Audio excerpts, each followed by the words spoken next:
Okay, so I woke up this morning and I honestly feel like I just have a lot to say and I have a lot to share with. Yes, I do have a therapy guy that I talk to, but he's only available at certain times of the week and usually once a week. And I think in my head, it's really crucial for me to feel like I can share.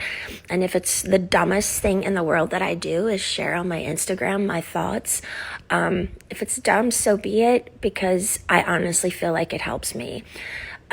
Like 3 years ago, I used to do AA meetings. I was never able to miss any meetings. Most of the girls would choose their meetings, and sometimes they go and sometimes they wouldn't. But the way my dad made it for me, I had to go no matter what. I couldn't miss any meetings, and I couldn't even choose the meetings I went to. So it felt forced. So I haven't been back in a really long time. Number one, because when you're forced to do something, it's kind of like, you kind of don't want to go back there and do it, but I secretly did like going.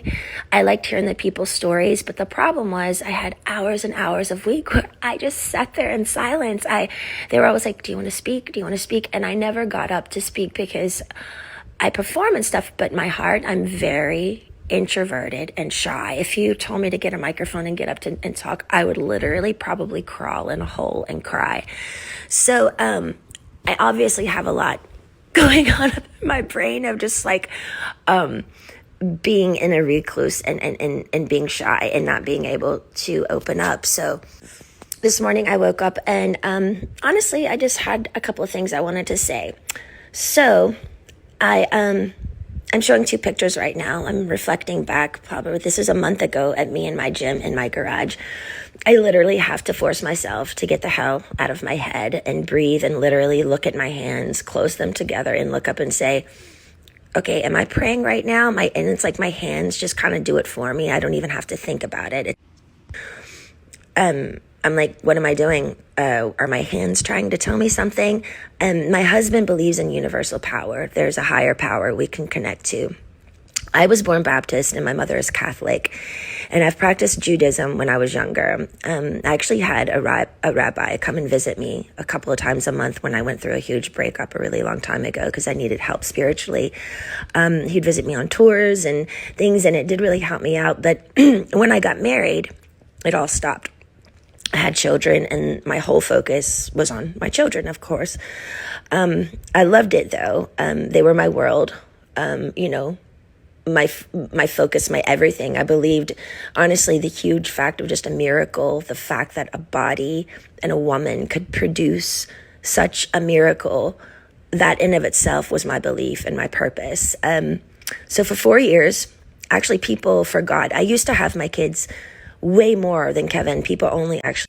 So yes, I do. Basically, communication with horses. It's called quarantine therapy. But literally after like 45 minutes, you're talking to a fucking horse. But it honestly is a different reflection. I feel like my reflection with people is not very clear. And I think it's almost like I need to break through a wall or make contact. And I know it's an old story, but the psychological damage and not having real contact in that place in 8 hours of just like communicating by just sitting in a chair and their big smiles and asking me questions and studying me. It's just like, I couldn't come out of my seat and I wanted to get the fuck out of there. Jesus Christ, how come by law these people can just like do this and make me think and not just, most people would say I'd like to be asked questions like that, but no, it was more of like, we're studying you. Like I was a science lab or like, and I'm saying this because God knows I'm not perfect, and I'm taking each day. Yes, I'm taking each day at a time, but I honestly want to see. Yes, I'm taking each day at a time, but I honestly want to see with clear eyes. I feel like if I just could have came out of my seat and slapped the person in front of me at that place, I would have made some sort of contact. I feel like they ghosted me or made me feel like I wasn't present because I was so scared and fearful of the whole situation. It was like I wanted to do like some sort of break through a wall, and I feel like my family, they cut me off of everything I knew. I did feel like they were trying to kill me.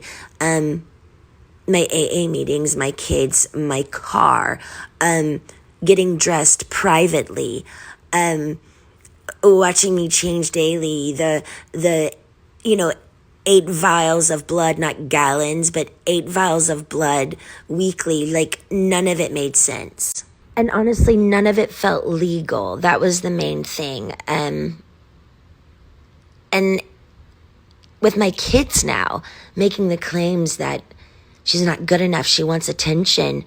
Yeah, I do want to be heard, and I'm angry. And I kind of subconsciously want to offend people because I've been so fucking offended.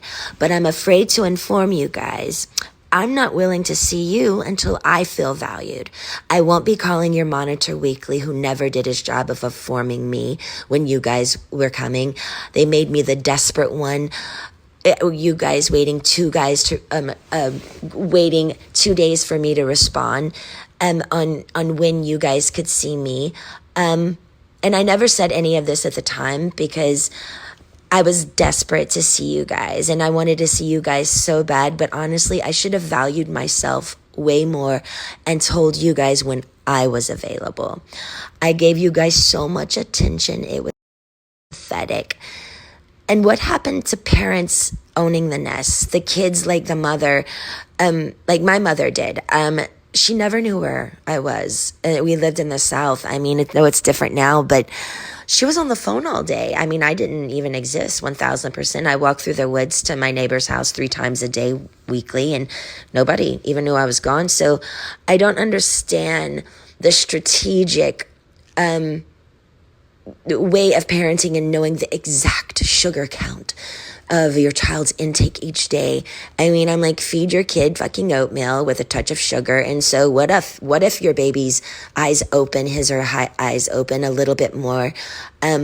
I want to see my child's open. The numbness and the not caring look at their age as teenagers, too lazy. I know I sound horrible, but the first thing I did when I saw them, before I fed them even their meal, I gave them ice cream. I wanted to see their eyes open. All I know is my love for my children is more than anything, and I'm sorry if I ever hurt you guys in any way.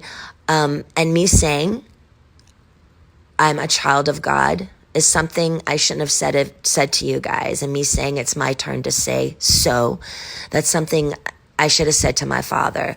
I've always been told the only person who can fix your heart is the one who broke it. Go to the source. He needs to be told, but that will never happen because I pray he burns in hell.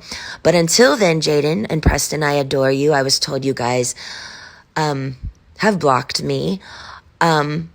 But I will speak here. I hope you're using your punching bag I gave you. You guys are unbelievable in the gym. Happy early birthday. You guys can do pull-ups. Wow. Your skill in everything you do.